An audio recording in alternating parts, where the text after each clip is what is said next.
Hey, I hope you're good. This is the final part of the mini-series, How to Prepare for the Studio. I've got 7 tips / must-have do's for you bands as a whole. So tip 1 for you bands is to show up at the same time together. If you've been given a time of say 9 AM, make sure you show up between 10 to 15 minutes before then, even if you just sat in the car waiting until 9 AM. That way you'll be ready as soon as the time hits, or if you're able to get in a little bit earlier, then you can start setting up, make some teas or coffees, meet the people you'll be working with if it's for the first time, and it gives you a chance to get settled in, so that's a plus for you. It shows the engineer that you have a somewhat professional approach and you're not just there to waste time. If you're late, the engineer will still be paid for the time you're not there, and the session might end at the previously agreed time, which means you'll lose out on valuable recording time. Make sure you show up together. It helps with the flow of the session, so there's no stop starting, so that you have to introduce people for the first time, especially during times when you're supposed to be being productive.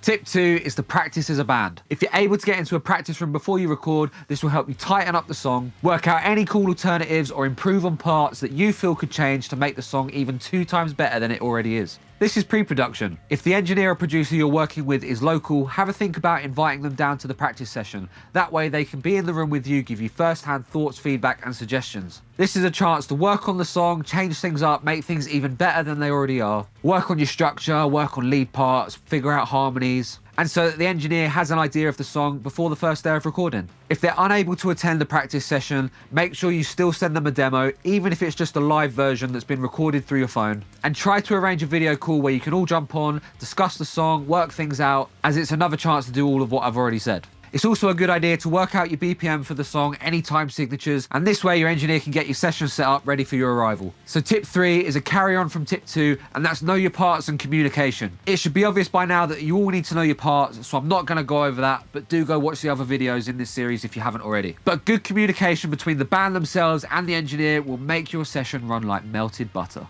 Be clear on what it is that you're trying to explain if there's something you're just not hearing right. It's all good to not know terminology, as it's something we've all had to learn and are still learning. Explain to your very best knowledge, or even demonstrate, or if there's a song that you can use as a reference track, that's also cool to get your point across. You're all working to the same goal, so don't let little things become arguments. Listen to each other, communicate well, and go make some great songs. So tip number 4 is remember to take loads of photos and videos. These will benefit you when it comes to releasing your music, as you'll have a back catalogue of content that you can use to promote it. You could post snippets like Reels, TikToks, even make long form videos of like studio diaries that you could post on your YouTube. The more photos and videos you get, the better. It can allow your fans an insight into the process, and they can feel a little bit more connected to the song that they're going to be listening to. The more you have, the more you can post, and the more you post, the better chance you'll have of reaching new fans.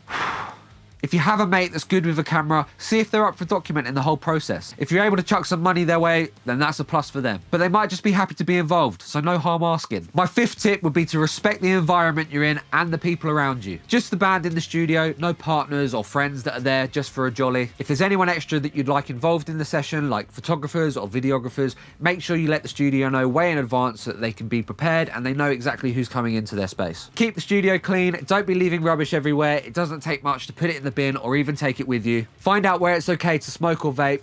Obviously smoking will probably be outside, and don't think it's okay to just start vaping inside. Keep your drinks away from gear and just double check where it's cool to eat or drink within the studio. Also whack that phone on silent. Alright, so tip number 6 is to be open to suggestions and try new things. If someone has an idea, try not to shut it down straight away. As you never know, when you hear it in the context of the song, it might be the one thing that makes your song go from good to great. If it turns out that it doesn't work, at least you gave it a go, and you never know, you might have found something that sparks a new song, or you might be able to fit that part within another song that you already have. So my final tip, and that's tip number 7, and that's go check out the rest of this series. I've got videos on bass, drums, guitar, vocals, and even if you're able to incorporate just a few of those things I've mentioned in those videos, I guarantee you're going to have a great recording session. I've put some links to things below that I think you should go check out, so make sure you go do that. If you have any fun, cool tips or experiences from being in the studio, let me know in the comments below. I'd love to hear them. Thanks for watching this mini series, and if you haven't had the chance to check out the other videos, head to my channel and you can check them out there. Don't forget to subscribe, like and comment. All the links to my socials are below, so feel free to go drop me a message there if you'd like. Thanks for watching, have a great day, and I'll see you next time.